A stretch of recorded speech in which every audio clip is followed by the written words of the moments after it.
Hi, so I just got my hands on volume 1 of My Life, a historical narrative by Addae Mensah, his autobiography. Now, Professor Addae Mensah is a former Chancellor of the University of Ghana and an emeritus professor of chemistry. He was General Secretary of the People's National Party under the Dr. Liman administration from 79 to 81. This book is just a great read, about 500 pages. And when I got to the section titled Student Days in Achimota School, I was just fascinated by the kind of education people had back in the 50s. So Professor Addae Mensah went to Achimota in 1956. Now that's a heck of a long time ago, about 67 years ago. But check out what happened in those days as far as secondary school education was concerned. So I'm going to read from page 151, and it's titled Academic Work 1956 to 1962. Here we go. As already mentioned, our year group consisted of boys and girls selected from all manner of backgrounds from all over the country. The first objective of our curriculum was therefore to bring us all up to par during the first year or two. Numeracy and literacy were therefore given top priority in our curriculum. In Form 1, we concentrated mainly on English and mathematics. In addition to the 7 40-minute periods, each of English and mathematics a week, we had one 80-minute period, which was 2 joint 40-minute periods of science, limited in the first 2 terms to just nature study, what would in modern terms be called environmental studies. Most of this period was spent studying our environment, the flora and fauna, especially in the Achimota area. And I'll stop here. So this is environmental studies, not just in a book. You know, they actually went out into the environment to look at the stuff, you know, as opposed to what is happening now where you're drawing flowers and naming stems and all that stuff. Okay, so I'll continue. Our nature study teacher, Mr. Ayivo, would take us round the school, the Achimota Forest and the Achimota to Legon Road, where we observed the rich nature and environment.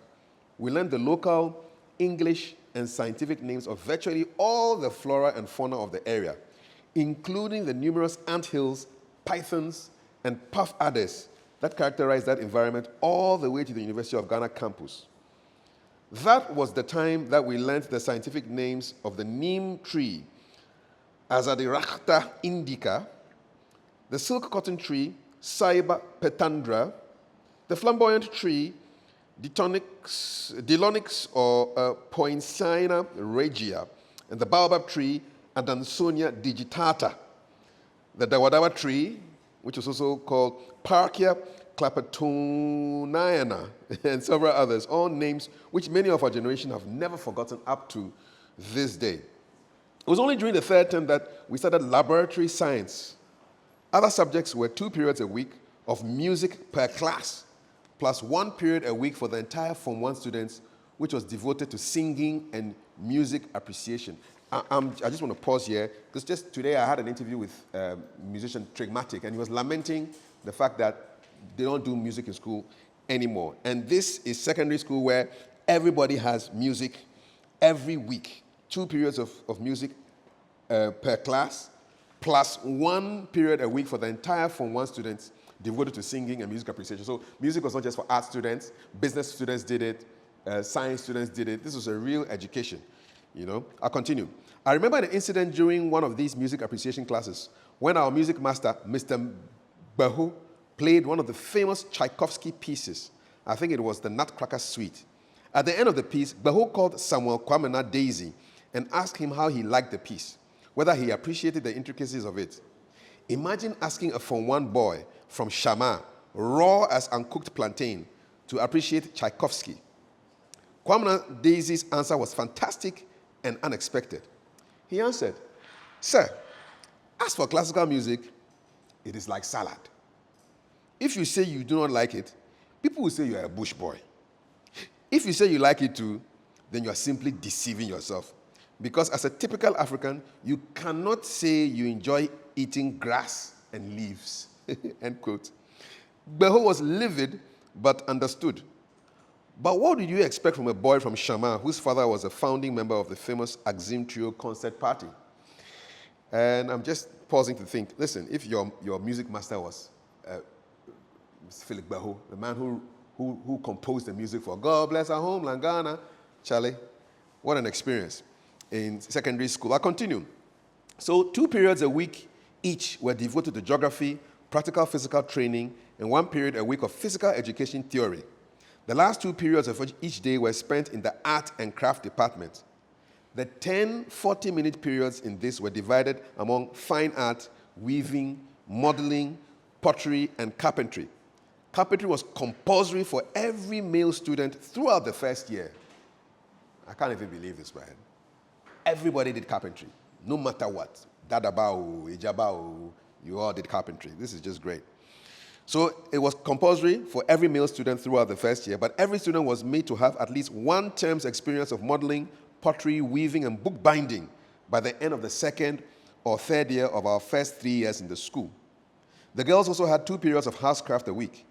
As our carpentry master, Mr. Angba, used to repeat ad nauseum, carpentry was to train our powers of observation and to develop our manual dexterity and accuracy in preparation. So this is the time when secondary school education was 5 years, and then you did 6th form, another 2 years. So you do 7 years of boarding school, if you went boarding school or whatever, secondary school, 7 years, as opposed to the 3 years of JHS and then 3 years of SHS. So this was a 7-year education. And this is what they were all learning in Form 1. I mean, it's just crazy. I'll continue. Fine art or picture making was compulsory for the first 3 years. I vividly remember our very first art class, which our art master, the famous Mr. Kofi Antubam, used to introduce us to us the history of art. That was the first time I heard about Giotto, Michelangelo, and Leonardo da Vinci. Whilst talking about Giotto, Kofi Antubam wrote his name at the corner of a small blackboard and the main blackboard in the classroom, and this name remained on that board throughout the 7 years I spent in the school, as if it was meant to be a constant reminder to all and sundry about our first art class, and probably long after we left the school. Mr. Kofi Antubam was a world-famous artist. He was the designer of Ghana's first parliamentary mace and the parliamentary ceremonial seats for the Prime Minister and the head of state at independence. He is reputed to be the pioneer of the use of Ghanaian Adinkra symbols in art forms and designs. His art murals adorned several public and private places in and outside Ghana. And I'll just pause to just let you, if you go to Movenpick Hotel and you go to the ballroom, you see a very fantastic mural of life in a Ghanaian city. It's a replication of one of Antubam's pieces. And he was a teacher, so he was a master of art at Achimota School in Professor Addae Mensah's time. I'll read a little bit more for you. It's really, really exciting. I just wonder what we did with our education. This is what people were getting 60-some years back, all right? I'll continue. At Achimota School, he, being Mr. Kofi Antubam, was regarded as an excellent art teacher for the senior students, but the junior students were not that enthused about his teaching for various reasons. He was also a nonconformist. If you had talent for art and craft, you were his best friend. But if you were, like majority of us in Form 1, talentless and unappreciative of art, instead of experiencing patience and taking time to introduce you to the practical aspects of the subject and nurturing the little creativity that might be hidden somewhere in you, his attitude towards you could be rather intimidating and unpleasant. He had been a school teacher, head teacher at Division School, Kumasi, before coming to Achimota to head the art school. It was as if the typical elementary school teacher's attitude towards school children of the time was ingrained in him. He was well known to have frequent changing moods. When he was in a good mood, he was the best of friends to everybody. But he was very unpredictable, and one could never tell when he would visit his pent-up anger on a poor little Form 1 or 2 student. He would give the class some of the most unorthodox subjects to compose into an art form. One of his most favorite subjects was A Journey from Heaven to Hell. If you sketched or painted anything that contained human beings and they did not look the size of a normal human being, he would simply descend on you and literally chase you around the classroom, shouting, "Thou shalt not draw mosquito human beings." There were 1 or 2 people in our class who were later found to be colorblind, but Antubam would have no patience for them. There's more on this. This is just crazy. Fortunately for us, there was one Mr. Gallivor who had just finished his 6th form and was waiting to enter the then Kumasi College of Technology, now KNUST, to study for his fine art degree as an assistant to Mr. Antubam. Antubam usually spent the first 10 minutes and the last 10 minutes of the class with us. The rest of the time would be spent going around the various other classes in the art school, especially the 5th and 6th formers who were preparing for their examinations. Mr. Gallagher would then take over the class, and that was when we learned something practical and useful about drawing and painting, such as how to make a smooth and continuous pencil line, color codes and color mixing, pencil strokes, lettering with indelible ink, etc. It was indeed a mixture of fun and wanton bullying in Kofi Antubam's art school for the first 3 years of our school days. When Mr. Gallagher left for the university in October, he was replaced by Mr. I.K. Aidan, who had just completed his certificate in art at the College of Technology. A little bit more on Antubam for you. But students who loved certain attributes and traits of Kofi Antubam, especially his nonconformism, compared with other teachers. So they loved what he did. He was also an Africanist to the core. He spoke with passion about African art, African culture, African concept of God, and why we should never allow our culture to be contaminated with Western ideas. He had a black Morris Oxford car, which was always covered from top to bottom with dust and mud. But you dared not suggest that you would like to wash his car for him, which some of us Form 1 students occasionally offered to do. His pet response was that he was lucky to have been born an African living in Africa, where God would always bring down heavy rain to wash his car for him whenever necessary. And immediately after washing, let the sun come out to dry the car for him. So why should he waste time and money at a car wash or exploit children to wash his car for him? In any case, if he wanted his car to be washed, he would not have bought a black car. It was the norm for the masters on duty for the day or the week to attend and lead early morning prayer service before classes. Mr. Antubam was very notorious for finding a way to avoid this task whenever he was on duty. But one day, Headmaster Winlaw managed to get him to the chapel, and there was no way he could avoid leading the service. After the opening hymn, Antubam was to pray, say a few words after one of the prefects had read a passage from the Bible, and dismiss us to go to our various classrooms. Here was his prayer, which became a classic example of how not to pray in the school. "Oh Lord, when we sin, chase us. Chase us, you see. And when you chase us, catch us. Catch us. And when you catch us, beat us." Drawing along the pronunciation of the word beat as in beat. Yeah, so we should beat Antubam. There was a total uproar, and that was the end of morning prayers for that day. But could Kofi Antubam's prayer have been a Freudian demonstration of his attitude towards his junior students and the exercise of authority? The love-hate relationship between him and his students was clearly demonstrated when, on his rather untimely death from a massive stroke at the age of 42, his funeral was massively attended by a very large contingent of old Achimotans, including me and many of my classmates, whose open and genuine expression of affection for this enigmatic artist was unimaginable. Now, I'm going to just read a little bit before I end it. This is about Ghanaian language from My Life, a Historical Narrative, Volume 1, autobiography of Ivan Addae Mensah, who was a former Vice-Chancellor of the University of Ghana. He's an emeritus professor and former General Secretary of the People's National Party, which was Dr. Hileleman's party from 79 to 81. I read. Still talking about his Form 1 experience. Other Form 1 subjects included 2 periods of a Ghanaian language of one's choice. One's choice. So these days, they force a thing on you, but you could actually choose it back then. Having attended all my elementary schools in the central and western regions, I naturally selected Fanti. Our Fanti teacher, Mr. Grant, had been on the panel that interviewed us in 1955 for admission to the school. He was succeeded during the second term of Form 2 by Mrs. Ifwa Sutherland, who had moved from teaching at Asante Mampong to Achimota, and who was later to become the very famous University of Ghana lecturer and renowned dramatist, after whom the Ifwa Sutherland Children's Park of today is named. The teacher was Reverend Engman, who also taught mathematics.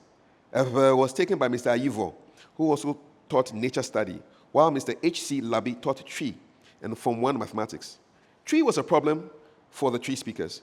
Many of them had come from the Ashanti, Kwewu, and Achim areas, but only a Kwapim tree was taught, and so they had a lot of problems. I remember Addae Mensah, who had had all his elementary education at Takrady, but was an Ashanti by birth and parentage. He decided to go and learn some tree. He was thrown out within the first week and asked to report to Mr. Grant for Fanti. No northern language was taught so those from various parts of the North chose whatever language they wanted to be proficient in. And many of them chose Twi, Fanti, or Ga, with most of the girls opting for Ga. So this is just instructive. I mean, you chose, you had a choice. You were not forced to learn equipping Twi in Accra, which doesn't really make much sense if you ask me, you know. So things were really progressive in the 50s. Almost done. We had extremely good teachers who knew what they were about, and some of whom were also very interesting in their own peculiar ways. Our pottery teacher, Mr. Muzu, for example, by all intents and purposes, was probably and arguably one of the best potters in the country. He definitely knew his subject, but his English language was nothing to write home about. He was therefore the subject of all sorts of jokes by virtually the whole school, notwithstanding the fact that he was able to teach some of the senior students of Forms 4 and 5 who took pottery as one of their art and craft subjects for the school certificate examination. For example, whereas it was more common to have persons who had difficulty with the use of the definite and indefinite articles, as far as Mr. Muzu was concerned, every noun, proper or improper, was to be preceded by the definite article the. Hence, if you did anything wrong, Mr. Muzu would threaten to report you to the Mr. Winlaw, which was the headmaster, or the Mr. Antubam, the head of arts and crafts department. His description of the various parts of the kiln used for cutting various pottery items, used for curing various pottery items and various terracotta models from the modeling class was always a period of great entertainment of how not to speak the English language. But we loved his classes and learnt a lot from him. And finally, the last paragraph, by the end of my first year, I could make simple items like cups, saucers, and even a water cooler. The adjustable bookshelf and the various dress hangers I made from the carpentry class served me throughout my school and university days. The adjustable bookshelf was still in use in my study when I started lecturing at the University of Ghana. The scarf or the muffler I wove under the tutelage of our weaving teacher, Mr. Charles Tego, became very useful during the cold Harmattan season. At Mr. Nyaban's bookbinding class, we made objects like photo albums, notebooks for taking notes, and diaries. Modern Ghanaian educationists can therefore take a lesson from this, that practical and hands-on education in our first and second cycle schools existed even more intensively and more meaningfully long before the JHS, and SSS, SHS concepts were introduced into our education system. And that's a lengthy chapter from my life, a historical narrative. It's an autobiography of Addae Mensah. I've learned so much from just this little reading about how the education was really, really all-encompassing. It wasn't just book, chew, pour, pass, and forget, defining trees and leaves without even seeing the stuff. It makes no sense. It's just nonsensical to teach people like that. But to teach people to actually go and experience things for themselves, make things for themselves, I think we have actually reversed full speed in the way we've done our education in Ghana, because this is from 1956, where majority of you who are watching this probably were not even born. So this is a great book. It's out now, and it's available in all good bookshops. It was launched on the 6th of December 2023 at the Ghana Academy of Arts and Sciences. I had the pleasure of being there with Bernard Avle to do the emceeing and the fundraising. Look for it, My Life, A Historical Narrative, Volume 1. This is just the first 40 years of Professor Ivan Addae Mensah's life. And Volume 2 will come up later on, but you want to buy it. This is a great book.